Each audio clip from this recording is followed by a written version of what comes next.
오늘은 스승의 주일이면서 청년 주일로 우리가 함께 지킵니다. 한국에서는 5월 15일이 스승의 날입니다. 가장 가까운 주일인 세 번째 주일에 보통 교회에서는 스승의 주일로 지키고 있습니다. 기독교는 성경 말씀을 통해서 진리를 알아가는 종교입니다. 그래서 하나님의 말씀을 배우고 또 가르치는 것이 기독교 신앙에서 너무너무 중요하죠. 하나님의 말씀을 통해서 하나님의 구원하심과 또 하나님이 어떠신 분이신지 또 앞으로 어떤 일을 행하실지 이런 것들을 우리가 배워가기 때문에 그렇습니다. 그래서 주일학교 선생님들이 그 역할을 감당하는 것을 우리가 기념하면서 그들을 격려하는 스승의 주일은 대단히 중요한 주일이다, 그렇게 생각할 수 있습니다. 뿐만 아니라 이제 오늘은 청년 주일이기도 한데 우리 주님의 교회가 청년 주일은 거의 안 지켰었다고 하더라고요. 청년 주일은 1983년 제68회 총회에서 5월 셋째 주 주일은 청년 주일로 지키기로 총회에서 결의를 했습니다. 다음 세대의 교회와 신앙을 책임질 청년들을 교회가 좀 격려하고 세워주자, 이제 그런 마음을 가지고 청년 주일을 신설했고 총회에서 결의를 했습니다. 그래서 이제 올해 셋째 주일날 스승의 주일과 더불어서 우리 청년 주일을 함께 지키려고 합니다. 스승의 주일과 청년 주일은 사실 좀 다른 주일이죠. 기념하는 것이 좀 다르긴 하지만 그러함에도 불구하고 사실 겹치는 부분도 꽤 많이 있습니다. 왜냐하면 청년들이 주일학교 교사로 봉사하거나 아니면 교회 다른 부서에서 봉사하는 청년들이 많기 때문에 그렇습니다. 그래서 이 공통 분모를 가지고 오늘 말씀을 나누려고 하는데 스승의 주일과 관련해서는 오후에 우리 교사들이 함께 모여서 또 하는 시간이 있어서 포커스를 좀 청년 주일에 맞춰서 여러분들과 함께 오늘 말씀을 나누려고 합니다. 오늘 말씀은 성경에 이렇게 담겨져 있는 진리를 확인해 보거나 거기서 은혜를 받는 그런 시간이기보다는 우리에게 주어진 현실을 어떻게 이해하고 그것을 위해서 우리는 과연 무엇을 해야 되는가 한번 그것을 고민해 보고 결단해 보는 그런 시간으로 한번 말씀을 나눠 보려고 합니다.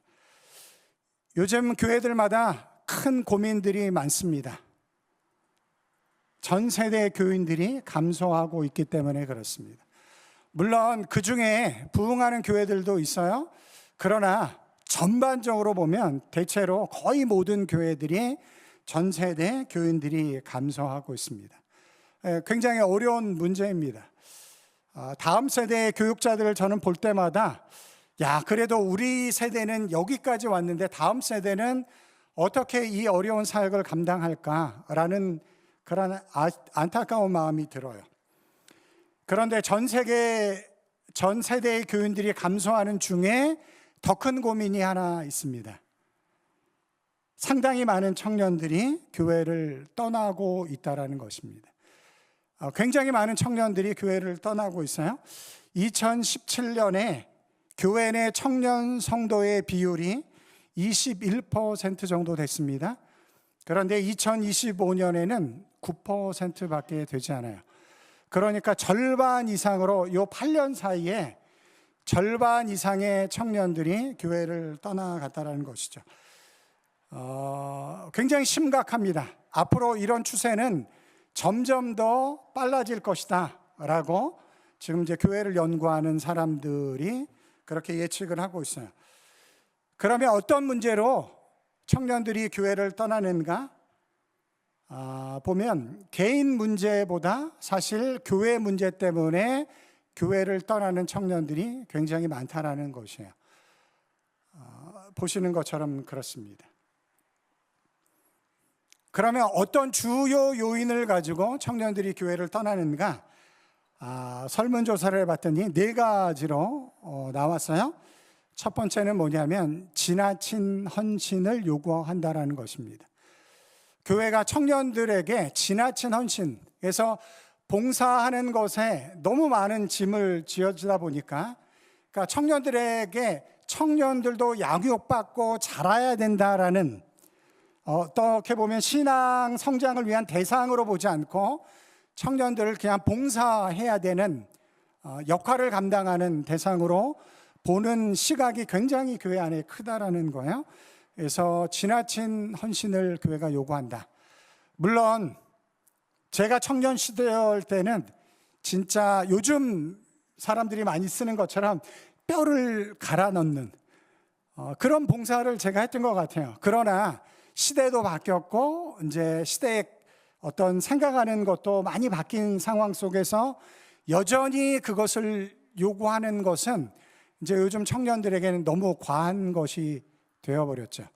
그래서 지나친 헌신 요구가 사실 굉장히 중요한 교회를 떠나는 이유가 됐습니다. 두 번째는 리더십의 언행 불일치입니다. 그러니까 기성세대, 특별히 목회자나 아니면 교회에 중요한 직분을 가지고 있는 분들이 그분의 신앙의 삶의 모습과 그들이 교회에 와서 하는 행동이라든지 언어가 일치하지 않는다라는 거예요. 청년들이 이제 그걸 보고 실망해서 교회를 많이 떠난다라는 것입니다. 그리고 세 번째는 끼리끼리 문화예요. 그래서 교회 안에도 결국은 하나님의 사랑으로 서로를 품어주고 감싸야 되는데 그렇지 않고 그냥 서로 끼리끼리 문화가 너무 많이 만들어져 있다라는 것이에요. 마지막 네 번째는 비민주적 의사소통 구조. 그래서 청년들이 어떤 요구를 교회에 할 때 그것이 반영이 안 된다라는 거예요. 물론 교회가 모든 것을 다 반영할 수는 없죠. 그러나 중요하고 어떻게 보면 청년들이 보기에 상당히 합리적이다라고 생각할 수 있는 것을 제안하지만 그러나 그것이 제대로 반영되어지지 않는 경우들이 많다라는 것이에요. 그래서 이런 이유 때문에 이제 청년들이 교회를 떠날 것을 생각하는데 그 이유를 가지고 교회 리더십과 이야기를 한다라고 해요. 이제 상담 같은 걸 하는 거죠. 그런데 상담을 하고 나서의 결과가 뭐냐면 변화가 전혀 없었다라는 것이 65%가 됩니다. 더 나아가서 그 상담을 통해서 이제는 진짜 교회를 떠나야 되겠다라고 결심하는 친구들이 상당히 많다라는 것이에요. 그래서 그러면 이 문제를 과연 어떻게 해결할 것인가? 그 총신대 양현표 교수라는 분이 네 가지를 제안하셨어요. 네 가지 한번 읽어볼까요? 우리 1번 시작. 청년 세대에 대한 이해와 공감 됐습니다. 기성세대의 기준으로 청년들을 판단하지 말고 그들의 문화와 고민을 이해하고 공감하려고 하는 그런 것들이 먼저 선행되어져야 한다라는 것을 이야기를 했어요. 두 번째입니다. 두 번째는 열린 교회 구조로의 개혁입니다. 청년들에게도 교회 의사결정 과정에서 동등하게 참여할 수 있는 기회를 부여하고 그들의 의견을 존중하는 수평적 구조를 만들어야 한다라는 것이에요. 요즘 청년들에게 이런 것들이 굉장히 중요합니다. 그러니까 우리랑 조금 달라요. 예전에는 우리 때는 그냥 윗분들의 이야기를 순종하는 것이 굉장히 중요한 가치였다라고 한다면 요즘 청년들은 수평적인 관계 속에서 누구나 다 이야기할 수 있는 조직이 되어야 한다. 이런 것들이 대단히 중요한 가치가 되어졌습니다. 그러함에도 불구하고 세 번째, 신앙의 본질 제공이에요.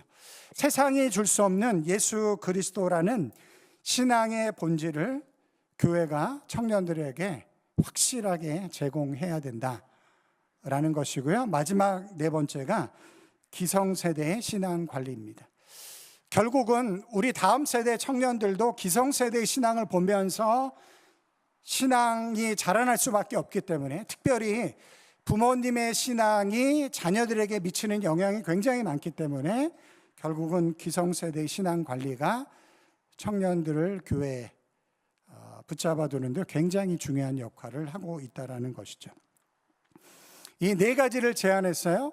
오늘 저는 이 네 가지가 성경에서 어떻게 표현되어지고 있고, 그리고 우리의 현실 속에서 어떻게 나타나고 있는지를 여러분들과 함께 나누면서 좀 고민해 보려고 해요. 사실 쉬운 일이 아닙니다. 그러나 굉장히 교회 안에선 절박한 문제예요. 그런데 이 문제를 우리가 고민하고 씨름하지 않으면 사실 교회는 굉장히 어려워질 수밖에 없습니다.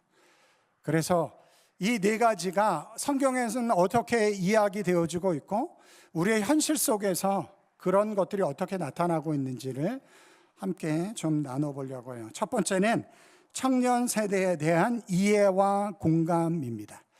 이것이 성경 속에 어떻게 드러나고 있는지 사도 바울의 말씀을 한번 보려고 해요. 고린도전서 9장 19절부터 20절부터 23절인데, 이 말씀 좀 길기 때문에 제가 다 읽지는 않겠지만 핵심 내용은 이런 거예요. 20절에서 바울이 이렇게 이야기를 합니다. 유대인들을 구원하기 위해서, 율법 아래 있는 자들을 구원하기 위해서, 율법을 믿는 자들을 구원하기 위해서 내가 율법 아래 있지는 않지만 율법 아래 있는 자처럼 내가 그들에게 다가갈 것이다 라고 이야기를 해요. 21절 말씀은 율법 없는 자에게, 나에게 율법이 소중하지만 그러나 율법 없는 자에게는 내가 율법 없는 자처럼 그들에게 다가가겠다. 왜? 구원의 역사를 이루기 위해서.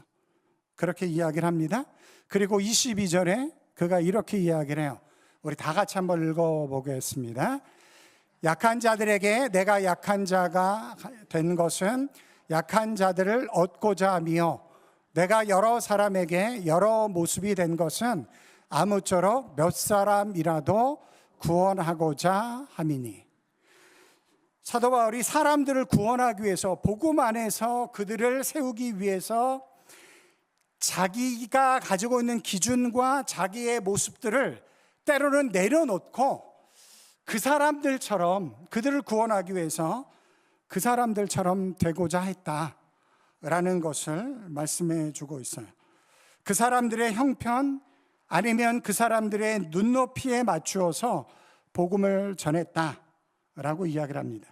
사도 바울이 그 사람들에 가서, 야, 복음은 이런 거야, 무조건 이대로 따라와야 돼 라고 그렇게 이야기하기보다, 결과적으로는 그렇게 갈 수밖에 없지만 시작할 때는 그들의 형편과 상황에 맞게 접근을 해서 그들을 이끌고 왔다라는 것이죠. 여기서 굉장히 중요한 기독교 신앙의 핵심적인 가르침이 나오는데, 성육신이라는 가르침입니다. 성육신. 여러분, 굉장히 중요한 거예요. 교회가 품고 가야 될 사역의 방법입니다. 성육신이 뭐죠? 하나님이 인간을 구원하기 위해서 스스로 자신을 낮추어 인간이 되신 것, 그것이 성육신입니다. 하나님이 인간을 그냥 너희들 다 구원할게, 말씀으로 구원 못 하실까요? 그렇지 않을 거예요. 다른 신적인 방법으로 인간을 구원하지 못하시지 않으실 겁니다. 그런데 하나님은 성육신이라는 방법을 선택하셨어요. 인간을 구원하기 위해서 하나님이 육신을 입고 인간의 모습으로 오셔서 십자가의 죽으심으로 인간을 구원하시는, 이런 모습이 복음을 담아내기 위해서 우리에게 필요합니다. 때로는 나의 기준과 나의 모습을 낮춰서 복음을 듣는 자들의 입장에서, 형편에서 접근하고 그들을 품어주는 그런 모습들이 우리들 가운데 필요한 것이죠. 그래서 청년 세대의 이해와 공감이 지금 이 시대에 굉장히 필요한 것이죠. 그러면 이런 것들이 현실 속에서 어떻게 나타나는지 한번 제가 들었던 이야기를 여러분들과 함께 나눠보려고 합니다. 교회에서 어렸을 때부터 자라났던 청년이 정말 신실하게 교회 잘 다니고 성실하게 신앙생활했던 청년인데, 그 청년이 어느 날 갑자기 팔에 문신을 하고 나타났어요. 우리 기성세대는 문신에 대해서 좀 혐오적인 마음을 가지고 있습니다. 문신은 예전에 누가 했죠? 문신한 사람만 보면 빨리 도망가셔야 돼요. 이 조폭 뭐 이런 사람들이 문신을 했기 때문에 우리 기성세대는 굉장히 혐오적으로 좀 생각을 합니다. 그런데 요즘 젊은이들은 어떻죠? 젊은이들은 미용이에요. 이 문신 자체가. 그래서 뭐 대단히 크지 않다 할지라도 이제 문신을 하는 친구들이 있어요. 기독교인들 중에서도 그런 청년들이 있는 거죠. 그런데 이제 그 청년이 신앙생활도 잘 하면서 이제 문신을 하고 나타나는 거예요. 어떤 일이 벌어졌을까요? 이제 교회에 계신 집사님들, 권사님들이 다 한마디씩 하는 거예요. 그런데 나쁜 의도가 아니에요. 왜냐하면 내 아들처럼 교회에서 다 자라난 친구니까. 그러니까 이제 마음을 담아서 얘기를 하는 거예요. 야, 넌 무슨 문신을 했냐? 아유, 성경에도 문신하지 말라 그랬는데 이런 이야기를 이제 하는 거예요. 그런데 그 이야기를 하는 분이 한 분이면 그래도 한 번 듣고 말 텐데 만나는 분들마다 왜냐하면 내 자식 같으니까 이제 그렇게 하는 거예요. 또 격이 없으니까 이제 그렇게 이야기를 하는 거예요. 너 왜 문신을 왜 했니? 너 안 하는 게 훨씬 더 멋있고 아름다운데 뭐 이렇게 이제 이야기를 한 거예요. 어떤 결과가 만들어졌을까요? 결국은 그 청년이 교회를 떠났습니다. 제가 아는 목사님이 교회에서 이런 일이 벌어져서 저에게 이야기를 했어요. 그 청년이 결국은 교회를 떠났어요. 물론 쉬운 문제가 아닙니다. 제가 문신해도 괜찮다 뭐 이런 걸 이야기하려고 그러는 것이 아니에요. 그러나 우리의 시대와 청년의 생각들이 너무 많이 다른 시대를 지금 우리가 살아가고 있다는 거예요. 우리가 중요하게 여겼던 가치와 요즘 청년들이 중요하게 여기는 가치가 상당히 많이 달라진 시대를 살아가고 있다는 거예요. 그래서 우리가 고민해야 됩니다. 무조건 나는 이렇게 이 기준을 가지고 살아왔는데 너희들도 이 기준에 따라서 살아야 돼 라고 강요하면 교회가 어려워질 수 있어요. 특별히 젊은 세대, 청년들에게는 어려움이 될 수가 있습니다. 그래서 기성세대의 기준 중요하지만 그러나 청년 세대의 문화와 고민을 이해하려는 열린 마음이 우리들 가운데 굉장히 필요합니다. 이건 뭐 어쩔 수 없는 우리에게 주어진 현실이에요. 청년 세대에 대한 이해와 공감, 사도 바울도 그런 모습을 우리들 가운데 보여줬고 하나님도 성육신하심으로 그 입장에서 구원하시는 하나님의 구원의 역사를 이루어간 것처럼 우리에게도 그런 도전이 있습니다. 두 번째, 열린 교회 구조로의 개혁. 열린 교회 구조로의 개혁. 사도행전 15장 1절 말씀 우리 함께 보려고 하는데 제가 한번 읽어보겠습니다. 어떤 사람들이 유대로부터 내려와서 형제들을 가르치되 너희가 모세의 법대로 할례를 받지 아니하면 능히 구원을 받지 못하리라 하니. 예수 그리스도의 복음이 유대인들에게도 전파되기 시작을 했습니다. 그리고 예수 그리스도의 복음을 믿고 유대인 중에서 그리스도인이 되는 사람들이 생겨나기 시작을 했어요. 그런데 그것에 태클을 거는 사람들이 생기기 시작을 했습니다. 예수님 믿는 거 너무 좋지. 그렇게 구원을 받는 거야. 그러나 그것만 가지고 안 돼. 뭘 해야 된다고요? 할례를 받아야 돼.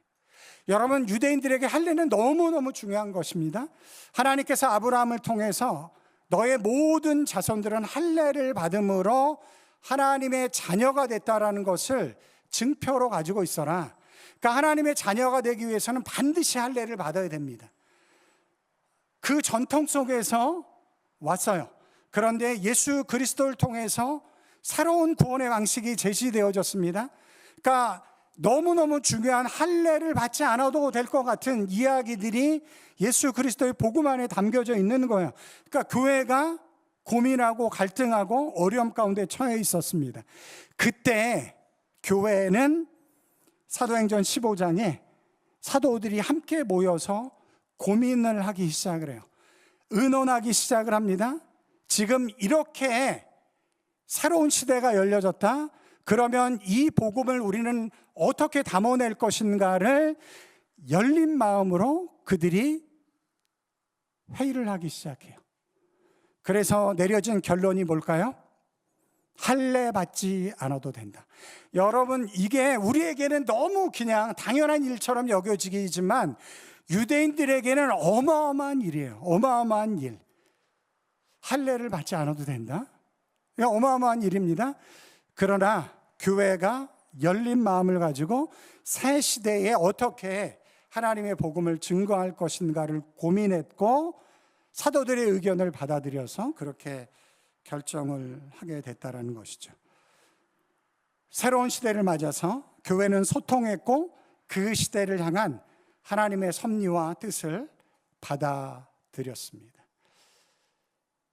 그래서 초대교회가 이제 또 위대하게 쓰임받게 되어진 것이죠. 이런 것들이 어떻게 또 우리 삶 가운데 반영되어질 수 있을까?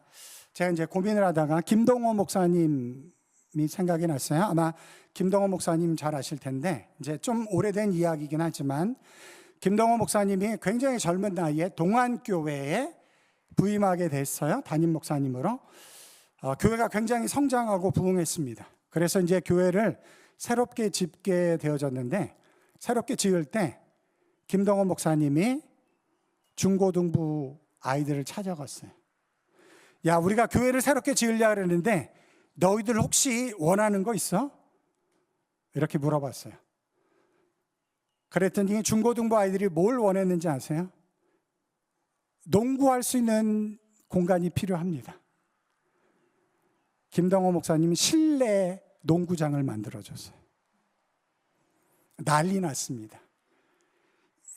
그 당시 교회들 가운데 실내 농구장이 있는 교회가 없어요. 근데 김동호 목사님은 그걸 굉장히 중요하게 생각했어요. 왜냐하면 우리 교회가 너희들의 이야기에 관심이 있다. 너희들이 좋아하는 것이 무엇인지에도 관심이 있다. 라는 것을 그분은 실제적으로 아이들에게 보여주기 원했어요. 중고등부 아이들이 엄청 모였습니다. 청년들에게 가서 물어봤어요. 야, 우리 교회 새로 짓는데 너희들은 뭘 원하냐? 그랬더니 청년들이 콘서트홀, 찬양 집회하고 이런 곳들 필요합니다. 지어줬어요. 그런 공간을 마련해 줬어요. 어마어마한 청년들이 모이기 시작을 했습니다. 소통하는 거죠.